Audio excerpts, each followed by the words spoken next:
کھڑگپورے میں نونہالین ملت کی دینی و اخلاقی تربیت کا مبارک فریضہ انجام دینے والے مدرسے محمدیہ اسلامیہ کا 20واں سالانہ جلسہ مسجد بارہ امام میں منعقد کیا گیا۔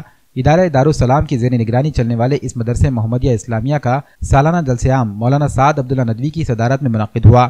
جلسے میں مدرسے کے طلباء و طالبات نے اپنے تعلیمی مظاہرے پیش کیے۔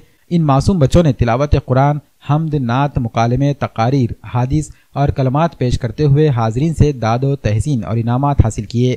جلسے سے قبل مدرسے کے طلباء و طالبات کی کھڑگپورہ علاقے میں ایک ریلی نکالی گئی۔ ریلی میں مدرسے کے طلباء نے عوام کو دینی تعلیم کو حاصل کرنے کی دعوت دی۔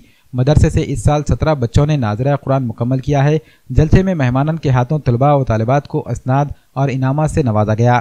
جلسے کے دوران مدرسے محمدیہ اسلامیہ کی سابق طالبہ ماریہ یمین بنت سید سمیع کی گلپوشی کی گئی اور انہیں تہنیت پیش کی گئی۔ گزشتہ دنوں روشنی کا سفر مقابلہ جاتی امتحانات میں ماریہ یمین بنت سید سمیع نے کامیابی حاصل کرتے ہوئے عمرہ کا انعام جیتا تھا۔ اس موقع پر مولانا سعد عبداللہ ندوی نے خطاب کیا اور دینی تعلیم کی اہمیت و افادیت پر روشنی ڈالی اور حاضرین کو تلقین کی کہ وہ اپنے بچوں کو دینی تعلیم کے لیے اتنی ہی فکر کریں جیسا وہ عصری تعلیم کے لیے کرتے ہیں۔ جلسے میں کھڑگپورہ و اطراف کے لوگوں نے بڑی تعداد میں شرکت کی اور طلباء کی حوصلہ افزائی کی۔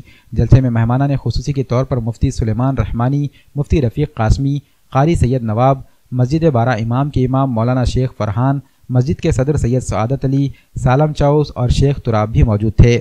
مدرسے محمدیہ اسلامیہ کھڑگپورے میں حافظ یوسف، حافظ سلمان اور مفتی شعیب درس و تدریس کی خدمات انجام دیتے ہیں۔